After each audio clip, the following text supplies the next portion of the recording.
Imagine a country with just 10 kilometers of paved roads, a place where most people live without electricity and even finding clean water was a challenge. That was Oman in 1970. But Sultan Qaboos had a different vision for his country. While his neighbors rose to take inspiration from Western style development, he took a more traditional path. He did not want to adapt to the Western style and instead decided that every building in Muscat should blend with the coastal cliffs and mountains. Some visitors say it feels more like Switzerland than the Middle East, and that's exactly how Oman wants it. Instead of building shining skyscrapers, the first focused on basic infrastructure and improving the quality of life. Today, the country is facing a new challenge. Oil and gas make up 50% of the country's GDP and accounts for about 70% of government revenue because of the way the country's regulation and profits work. Relying so heavily on a single sector is, of course, a huge risk, especially with the world shifting away from fossil fuels. Compared to its neighbors, Oman's resources are also much smaller and the clock is ticking faster than expected. The International Energy Agency has already predicted that global oil demand could peak as soon as 2030. So they have to find ways to diversify their economy. On top of that, Oman's population is set to explode from around 4.5 million to 8.5 million by 2040, and all these people need homes. That's where Oman's Vision 2040 comes in. Oman spent years talking to everyone from business leader in Muscat's marketplace to fishermen in coastal villages. The message was clear. The people wanted progress, but not at the cost of their traditional values.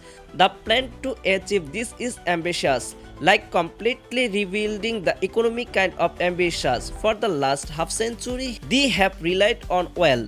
Now they are planning a special economic zone to attract international business, massive infrastructure project to make Oman a regional transportation hub, and something they call the National Program for Enhancing Economic Diversification. And they are rebuilding their entire school program, training the next generation of Omans for future skills.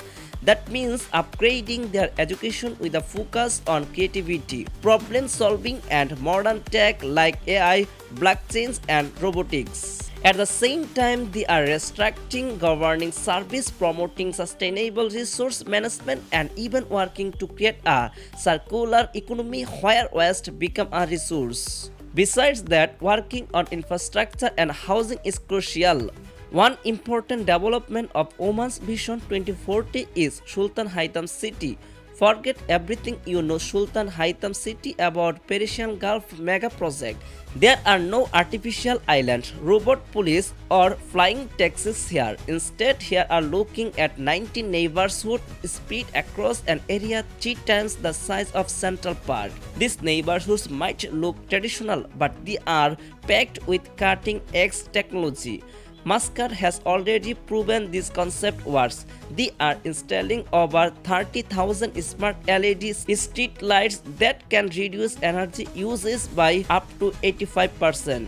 Sultan Haitham City is taking this idea even further with a city-wide network of sensor monitoring everything from air quality to traffic flow. Instead of cramming everyone into high-rise, they are creating 20,000 new homes of different sizes and styles, but in buildings that don't block the mountain views. Each one is positioned to create natural shade and catch the breeze. On top of that, they are turning a 7.5-kilometer river into a massive central park, 1.6 million square meters that being transformed into what they are calling a central green spin. During the dry season, it's a massive park with walking trails and recreation area. When the trains come, the same space acts as a natural flood management system, protecting the surrounding neighborhood while helping to conserve water.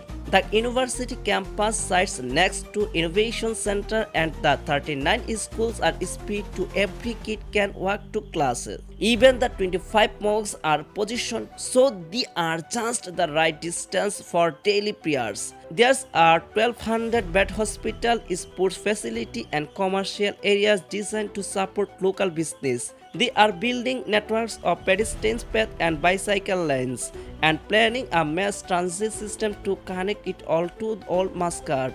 It's a huge for phase plan and they are taking their time to get it right. The first phase is not small, it covers about 5 million square meters and includes 6 modern neighborhoods. There will be around 6,700 homes ranging from detached villas to apartments. This phase peaked of last year and is expected to finish by 2030.